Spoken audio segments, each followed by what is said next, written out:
Hello, welcome back to the Free Makeup Masters app. First of all, before I get on to my subject of the day, I just wanted to say a big thank you to everyone who's downloaded the app. It's sort of 2,000 plus now, so that's really nice to know that there's people out there who are enjoying it. Please let me know if there's anything else you want to see. The real reason I'm here to speak to you is to talk about this whole big thing that people have been doing with cutting out cow's milk. And I'm not here to say down with cow's milk, because don't get me wrong, I love this stuff and I love eating lots of things that have milk in it. But a lot of people recently have said that there's been a link between cow's milk and also adult acne.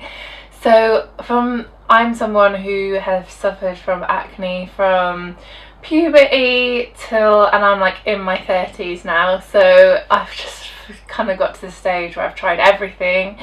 But I thought I'd give this a go, where you cut out cow's milk, and there's a few reasons why cow's milk can irritate and cause acne. Now, if you're not someone who suffers from spots, then it doesn't mean that it's going to cause acne with you. It doesn't mean if you're going to drink loads of milk you're going to get spots. But people who are prone to it will often get spots through drinking and consuming too much cow-based milk.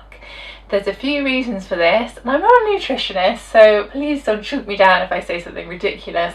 But from what I do know, there is a lot of hormones that are in cows that kind of get into us, and obviously most people know hormones can affect your skin. Cows produce a large amount of hormones, more than humans would, to really build their calves quickly, so they grow quickly. So we ingest those, and the hormones in us make us produce more oil, which cause blocking of pores, and that in turn turns into spots, which no one wants on their face. So all the logic makes sense. There's also other things like really cheap milk, so ones that aren't organic and things. They tend to have a lot of preservatives and not so good ingredients, so if you're ingesting that in large quantities can also affect your skin, and it can irritate your skin. And obviously there's going to be people out there who are lactose intolerant, but you would avoid milk anyway. So there is two sort of main techniques that people use when they're addressing this cow milk issue. So some people go the really hardcore technique and they just cut out everything from milk, cheese, ice cream, chocolate. So I couldn't really bring myself to do that, but that is a really good technique, especially if you just try it for a month to see if, because then you'll really see a big change, and if you have a big change then you'll sort of know that your acne is linked to that.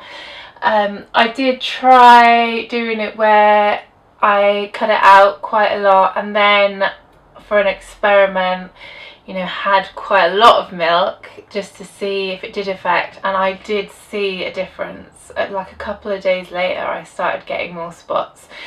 Bearing in mind at the moment as well, I'm actually, sorry to gross you out if you're watching this, this sort of thing, I'm on my time of the month, so usually my skin would be really broken out, so I've tried not to do a lot of foundation. I've just done the smallest amount so you can see, so it's definitely a lot clearer than it's been in a long time. So obviously I've gone for the second technique, which is just to try and reduce and get a better quality of milk if you're going for it. I used to drown my cereal with cow's milk, semi-skimmed, just bog standard cow's milk.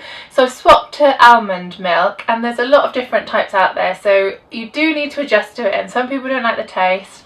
But if you find maybe it's a little bit too nutty, there's ones that's reduced on that. There's also a really lovely organic one I've tried recently, which is got vanilla and things in it. So I'm sure there'll be one out there that it'd be worth trying. Obviously check your other allergies as well. You don't want to have nut allergies and things. But I would definitely recommend, if you have cereal every day, if you change that, that is the main thing I've changed.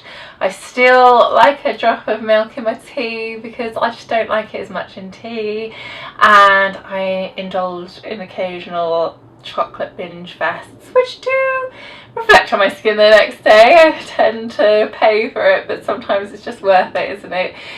But you will see a big difference just by that simple act, because it is quite a lot of milk and every day, so that change I really think would change your skin if you do think you're more prone to that. It's worth going back to some of my old videos just to see, before I apply makeup, see what my skin is like then, and then you'll get an idea of how it has affected me. So summing up, I do really think it's a simple change, it's cheap to do. You know, you don't necessarily have to pay hundreds of pounds for a nutritionist. If you've got that money and you find a good nutritionist, definitely go for it. But a simple change would just be try and cut out your milk and just see if that affects you. So I hope that's helped, and let me know if you want any more information on it. There's obviously a lot of technical blogs if you want a lot of thoughts and other ingredients that tend to inflame and irritate the skin from the cow's milk, but that's a basic stripped down thing to say. Give it a go and let me know what you think and how you've got better. Thank you so much for watching. If you haven't got the free Makeup Masters app, please download it and let me know what you think. If you do have it, an important thing to put in there is it's been updated recently, so you need to update it, otherwise it's not going to work properly if you've got like an old version. So just go into the app store and just update it. It's not going to charge you or anything, it's just going to put it in a slightly refreshed, easier to use version. So I hope you enjoyed and see you soon.